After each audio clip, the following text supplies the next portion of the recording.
Hey guys, it's TheFrXion here, or Tiger Tank 12, however you want to call me, I don't really care. And I know I've been gone for at least 2 months, I haven't uploaded anything, and I'm very sorry about that, but unfortunately I had a lot of things to do. I just finished school, and now planning my move back to another country, and that has taken up a lot of my time, and I was really not having any time, nor any wanting to play World of Tanks, so I wasn't able to upload any videos, and I'm sorry about that. But finally today, or let's say the last week, I've been able to play World of Tanks again.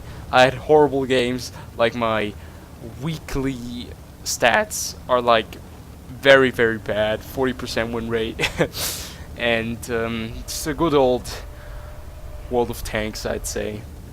It's pretty hard to get back into it, but once you have adjusted to the teams and all the RNG in this game, you just have the feeling of coming home. So yeah, today I'm showing you some Bat Chat gameplay, and to be honest, I don't have a lot of that on my channel. And to be honest, this is quite difficult right now to commentate, since I haven't done it for, I don't know, 3 months now, and I just have to get back into the feeling. So I'm gonna I'm gonna try to make some more videos in the next couple of days before I move back to Switzerland, since I'll be quite busy there as well. But until then, I'll see if I can upload some quality stuff. Now, today's topic, since all my World of Tanks videos do have some kind of topic, is positioning, or pretty much map control. Map awareness is one of the videos I made a couple of months back, where I have pointed out the importance of map awareness to every single player in World of Tanks, so that some people just kind of ignore it. And you can see that in a lot of cases, in a lot of games, that people kind of ignore one side of the map, although this map needs to be played on both sides, that there are some key points, and sometimes it just doesn't work out. And I think to start off this video, I'd first have to get into this map. Every map is different, of course, in World of Tanks, since they're not identical clones, but they have a similar build, so that there are no advantages for one team or for the other.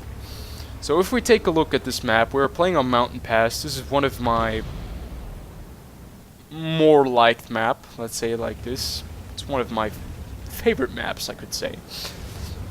And pretty much the 3 key points, or the 4 key points on this map, are this little corner around here where most of the fighting goes on, as you can see, and there are quite a lot of tanks on my team. 1, 2, 3, 4, 5, 6, 7, 8, including me. That is more than the half of the team. That's almost 2/3. And then quite a few enemies over there. Then you have this middle part, the fishbowl, which is actually most of the time empty. Can be controlled from this plateau over here, from the middle over here, and from the bridge. And actually this little part over there. This can be one of the more important places of the map, since medium tanks like myself, this is very important. I'd like to call it the triangle, map awareness, then the skill of knowing how to engage enemy tanks with side scraping and all that stuff, and knowing the role of your vehicle that you're playing right now. That all these contribute to the victory in the final sense.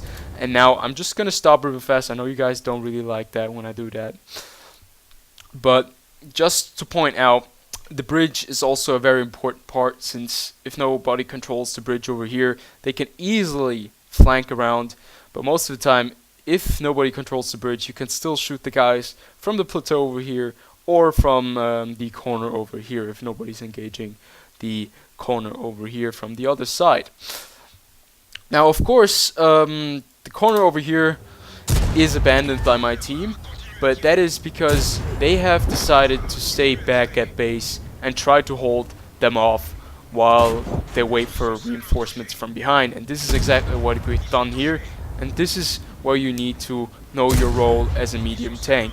If you're a medium tank, if you're fast, if you do have the DPM, and if you know or if you notice that your team is engaging enemy tanks and you have the possibility, the chance to actually flank them, you should definitely go and grab this chance. As you can see right there, we took care of all those 3 tanks, the Leopard, the AMX 5120 and the E100, and you just saw how easily that flank fell. And this is pretty much the almost 50% of the rent, as you can see here, because if you hold this corner over here or this corner over here and you push either one of the sides and they're able to hold a big point or a big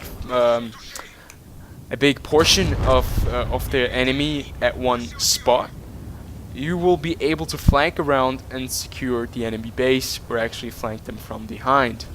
Now, of course, considering the bridge and the middle area, if you leave the middle area or the bridge completely undefended, it will make you vulnerable to counterattacks and to flanking maneuvers, as we did in the middle right there. And this is very important. People have to know that there are certain parts of the map in World Tanks on every map that need to be controlled by at least 2 tanks or at least 1 vehicle. If you leave one place open, it will make a huge problem for your entire flank or your entire defense, because you will have to advert or divert tanks that are on one side, just purely theoretically.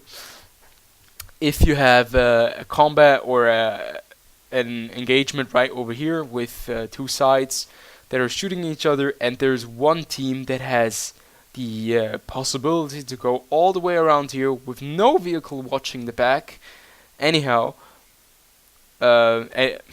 watching the back, they can easily go around and get these guys in a pinch maneuver and just, shoot them from both sides. And that is just one of the very simple tactics that people use in this game, and you can see that the simple tactics most of the time actually work, as we could see right there. Nobody protected their back, the Leopard was not interested, and they were engaged with these guys over there, and this is exactly what you need to do in those situations.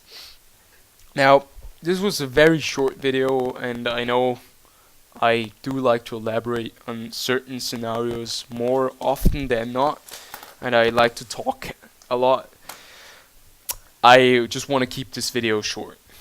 It's my first video in some time, and I just want to see what the reaction of the viewers is.